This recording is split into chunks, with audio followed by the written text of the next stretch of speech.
E se o coração do Império Bizantino tivesse parado de bater em 717?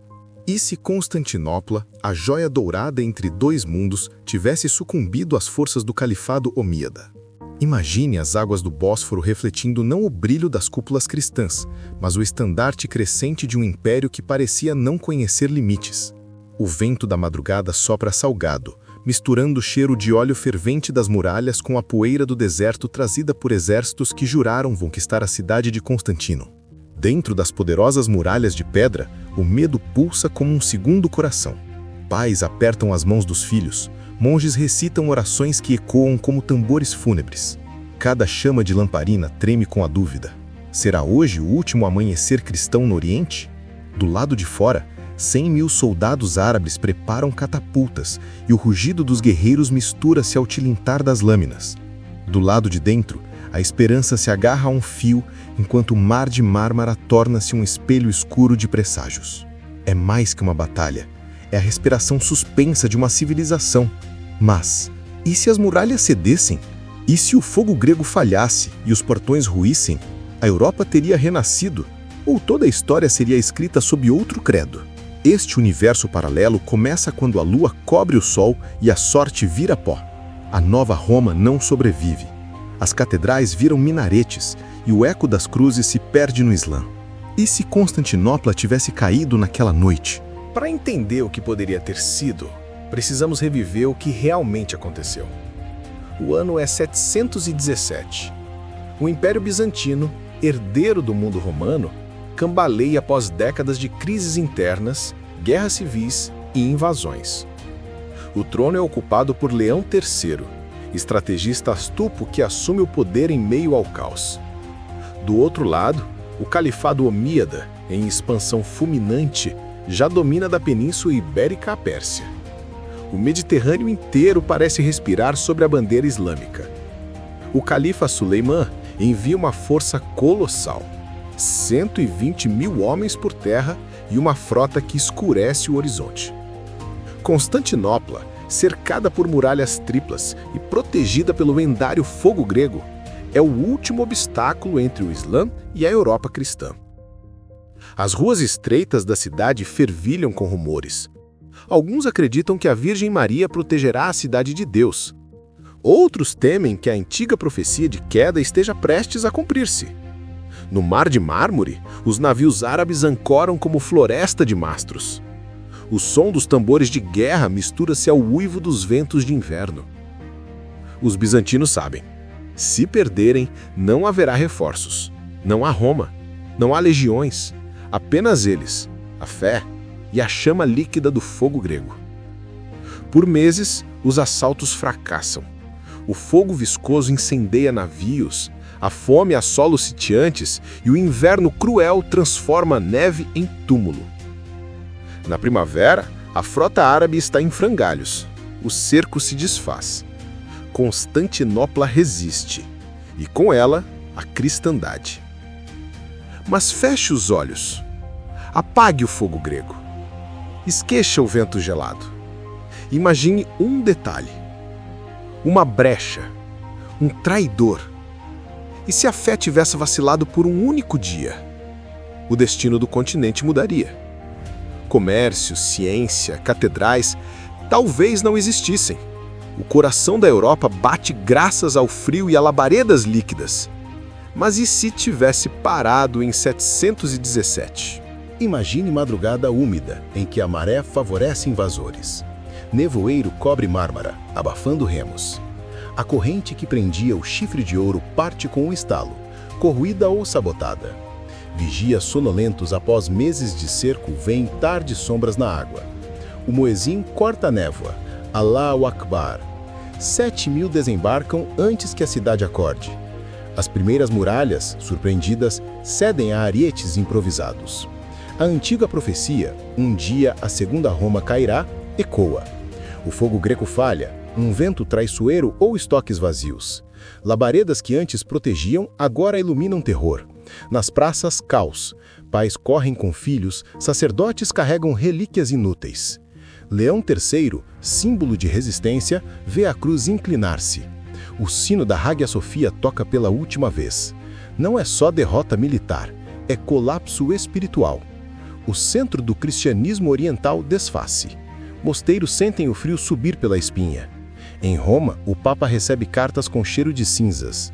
As consequências atravessam fronteiras. Os Balcãs viram porta de entrada.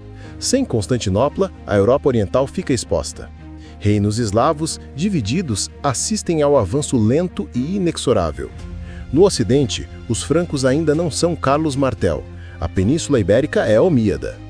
De leste e oeste, o crescente fecha um cerco em pinça. Como se reorganizariam rotas e portos?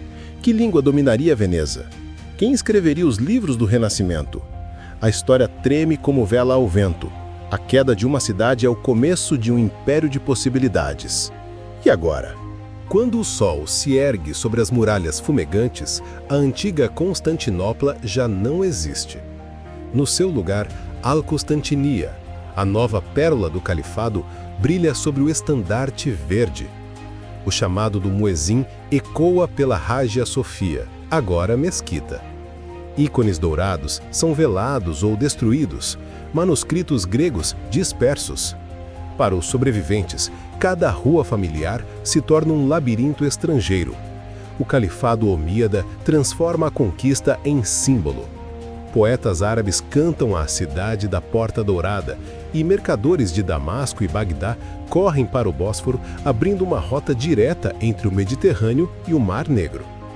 Com o comércio nas mãos do Islã, o ouro flui para o Oriente, e as antigas repúblicas italianas perdem o fôlego antes mesmo de nascer. Os reinos eslavos, Bulgária, Sérvia, Croácia, percebem que o escudo bizantino se partiu. Sem o apoio de uma nova Roma, cada um enfrenta a escolha: resistir isolado ou aceitar tratados que trazem tributos e mesquitas. Em poucas décadas, o crescente domina a bacia do Danúbio. O Ocidente observa com pavor. Em Roma, o Papa reúne conselhos desesperados. Fala-se em cruzadas antes mesmo de a ideia existir. Mas a cristandade ocidental ainda é frágil, dividida entre francos, lombardos e visigodos. O eco da queda ressoa como uma profecia. Se a segunda Roma se foi, quanto tempo resta à primeira? A maré cultural muda com igual rapidez. Astronomia árabe, medicina persa e filosofia grega preservada nos centros islâmicos espalham-se para o coração da Europa não por escolha, mas por conquista.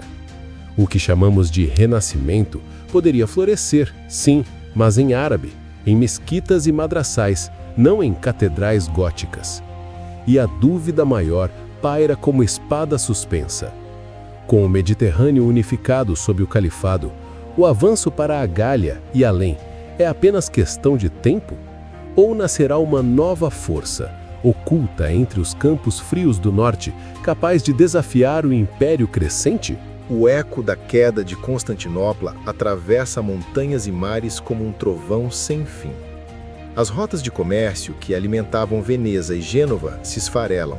A seda e as especiarias viajam agora sob bandeiras verdes, com tributos pesados para qualquer porto cristão que ouse negociar.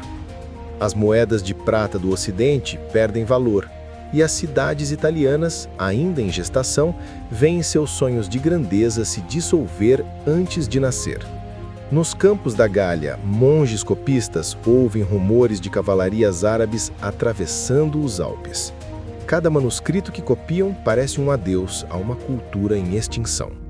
Carlos Martel, que na história real ergueria o estandarte em Poitiers, ainda é apenas um nobre em ascensão, sem a coalizão necessária para deter um avanço vindo de dois flancos, da Península Ibérica e agora dos Balcãs.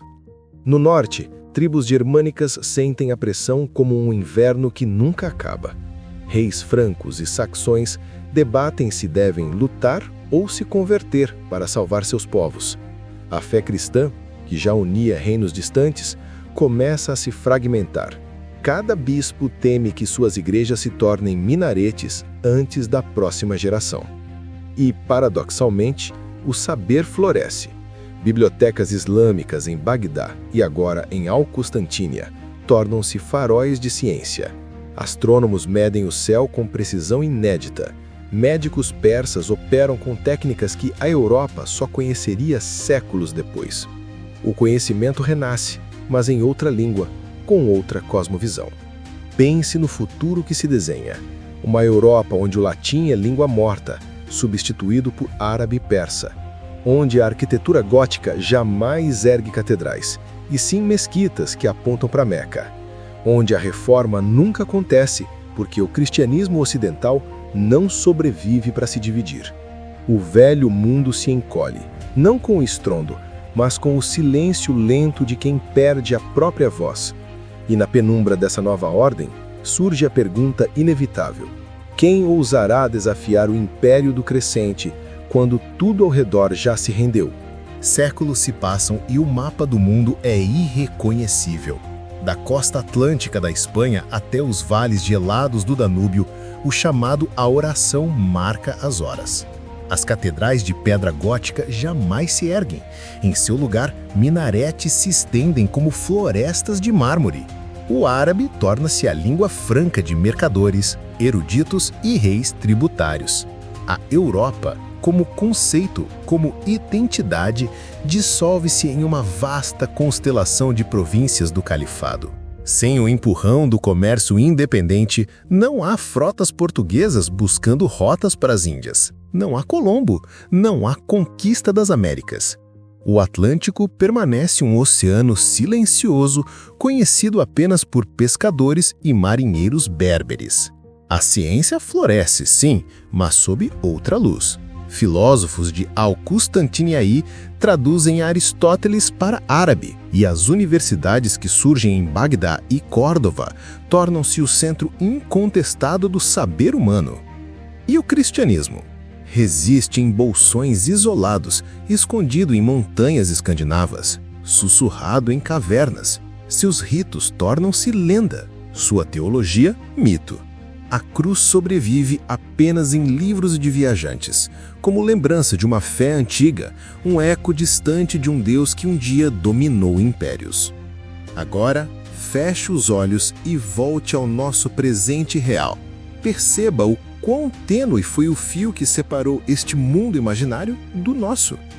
Um inverno rigoroso, um comandante obstinado, uma corrente de ferro mantida intacta, detalhes quase invisíveis que salvaram toda uma civilização. A vitória bizantina em 717 não foi apenas um episódio militar, foi a respiração que manteve vivo o Ocidente.